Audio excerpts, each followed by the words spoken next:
Yeah, this is a major announcement that has come from this meeting between the Turkish president and the German Chancellor. It had been sort of mooted, it had been talked about by officials from some of these countries in the last few weeks. In fact, there had been a meeting in Istanbul a couple of weeks ago about this very subject, but it wasn't really clear that it was going to actually get off the ground. But now it does. It's going to involve the leaders of Turkey, Germany, Russia, and we understand the fourth country likely to be France. Now, the reason why it's so important to these two countries in particular, Turkey and Germany, is the amount of refugees they're playing host to.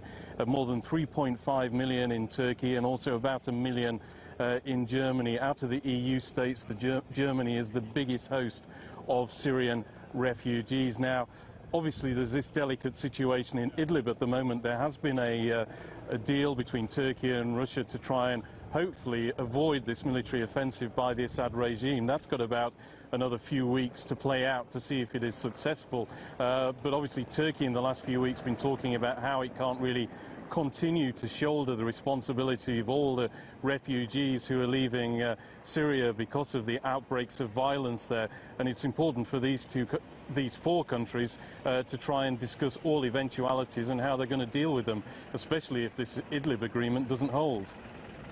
And Andrew, as you had said before this meeting, I'd asked you what you thought Turkey's priorities might be going into this, to Merkel and Erdogan's discussions. And you'd said for Turkey, it looked like FETÖ might come out on the top of the agenda, the fact that Turkey believes hundreds of suspected FETÖ members are living freely in Germany. So tell us what progress was made on that front.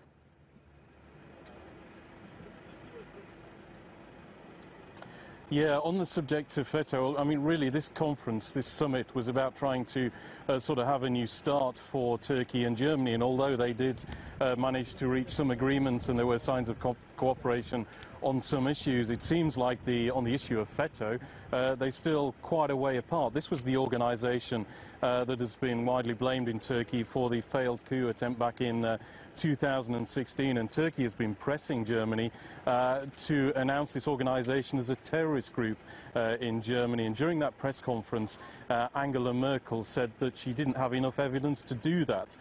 Now, this is really kind of, I suppose, symptomatic of the relationship between these two countries ever since that failed coup, because in the immediate aftermath, Germany was fairly critical of Turkey in the way it carried out its investigations and was arresting quite large numbers of people and suspending them from their jobs. And at the same time, Turkey getting quite frustrated that Germany didn't seem to understand that this FETÖ organisation had been running for several decades and had managed to infiltrate a lot of arms of public life, and this was going to take rather a long and large investigation. Now we've got this situation, thousands of suspected FETÖ members in Germany, according to the Turkish government. 15,000 people have tried to claim asylum from Turkey in Germany since that time.